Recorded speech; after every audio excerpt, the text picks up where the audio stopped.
3% back, restores 3% there, and of course, poison. Kind of difficult to dodge around if you have any degree of practice with Cassiopeia. Of course, Faker locking in now Annie versus Cassiopeia. Of course, the bane of all Cassiopeia players are either gap closers or heavy CC, and of course, Annie comes with a lot of CC in her kit. Of course, the burst damage might not be something that Fury is going to be able to take down. Now, should be seeing Barrier for Fury and Flash Ignite for Faker. Now, it's going to be up to Fury whether or not he wants to take Teleport in this matchup. It may allow him the opportunity to sustain through a lot of early game harass, recall back to base, and come back into lane full health with an extra item advantage, but Faker, he's guaranteed to get at least one trip back to base this game. And off the items that he buys, probably going to be double Doran's rings, even if he doesn't start with one. It's going to be a rough matchup here for Fury. A lot of harassment early on, but I feel like the all-in is just going to be in Faker's favor. Of course, I think the odds pretty much ever in his favor as far as 1v1s are concerned. A lot of prowess, a lot of reputation behind that. It's going to be interesting to see whether or not Faker will be able to uphold his very strong reputation as far as being a god at 1v1s. Fury, not quite so storied a player. Of course, as far as Azubu players of the game, Faker's actually already won 2 of those Azubu awards already this season. I think he won one for Syndra and the other one for LeBlanc. So he's, as far as, Faker and Azubu TV go, not only has he won awards for his play in LCK this season, but he's also, popular streamer here on Azubu TV. If you guys like watching Faker, you can catch his streams every once in a while. You can check, of course, the schedule. Should be located on the front page if you're interested in knowing when Faker goes live. So it's, you get the idea. There's been a lot of Faker here, and I think he's here to stay with a dominant Game 1 victory. I don't want to say necessarily dominant. We'll see if that is reflected here in Game number 2, of course. In a little bit of a peek at the runes and masteries. Coming your way, flat HP, some extra mana regen.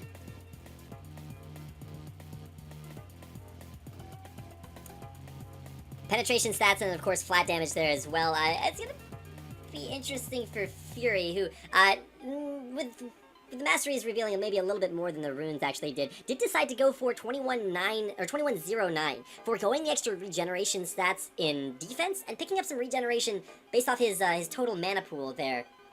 Second tier of the utility tree. That will also give him total biscuits of rejuvenation as well as some extra healing from his health potions. It does put 3 points in extra move speed, which could be enough to change some minor micro decisions. But let's go ahead and check out SK Telecom T1 Faker's rune page. You can see armor, magic resistance, damage, and I want to say that was penetration, but I didn't catch that last stat. Before we switched over to his masteries, you can see 21-9-0 with equal points put into AD and AP. Recognizing that Annie's long auto attack range will allow him a lot of opportunities to auto attack, and then picking up some extra AP just because, Annie gonna be killing you with the ability power there as well. But interesting to see kind of a hybrid split through the mastery pages to specify both to spec into both AD and ability power. And in fact, some Annies in 1v1s we've actually seen pick up Doran's blades early, just because kind of like the Kennen strategy where you pick up that AD early, just because you recognize you're gonna be able to harass more off of auto attack. But we should just see a Doran's ring Flash Ignite start here for Faker.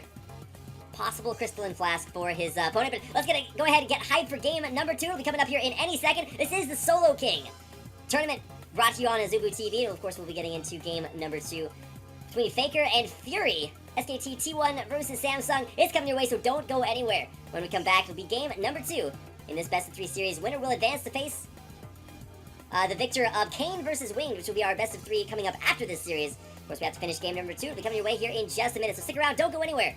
SoloKing game number 2 is coming up next.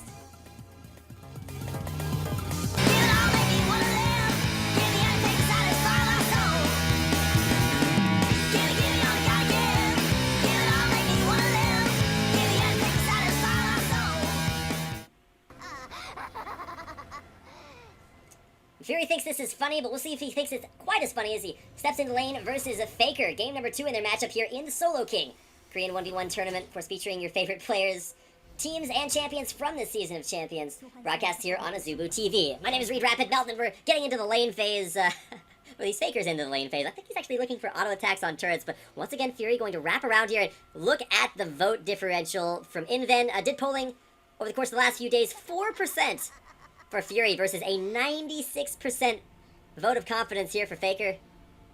Doesn't get much more of a dominant vote differential than that.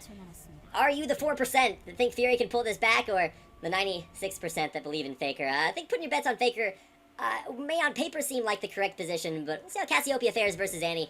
course, it is the Flash Ignite Summoner spell combo picked up for both Faker and Fury so far, so once again committing to that very aggressive all-in style.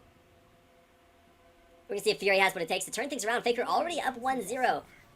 A Lissandra victory over Fury's Jarv in the 4th. Now coming into lane, we're going to see a Doran's Ring with Total Biscuits of Rejuvenation start for Fury, whereas Faker is going to go for a little bit more of the passive Crystalline Flask start, probably hoping that he's able to sustain through the early game and then come back with a couple of Doran's Rings after his first recall. Of course, he will have to walk all the way back to lane. No teleports for either player.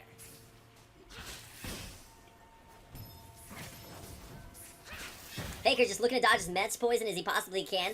Put out that Incinerate Harass, and he graded CS game as well. Does get refunded mana and half cooldowns on Incinerate when you use it to clear out the minion wave. Now, Fury gonna get continually harassed down below half HP, but same situation for Faker, who's actually stepped on quite a bit of poison harass here for Fury. Kind of uncharacteristic to see so much damage taken quite this early on, but with enough sustain to really out-sustain Fury, who only has those 2 total biscuits of rejuvenation. This is going to be a really big disadvantage once Faker equalizes this wave. And of course, CS will be important to pick up items once you go back to base, but should be a little bit less important than actually getting off harass, because specifically for Faker's Annie, he's going to be able to put out so much damage early on, and I'm not sure Fury is going to be able to withstand the power. Fury boxing with a god at this point. Ignite being thrown down here. Faker looking for the 1v1. The Ollie is going to flash into the brushes. Cannon minion taking him down! Through the brush, the ward placed into it. Didn't work quite the way that Faker wanted it to. Does get the stun, but look at this. He's actually going to take continual Twin Fangs after walking onto the poison. And watch this next Twin Fang. Faker realizes he's not going to have the Q cooldown up in time. You only get half duration on that spell when you kill a creep with it. Didn't come back up, and that's the all-in for Fury, who will take out game number 2 versus Faker and force a blind pick game number 3.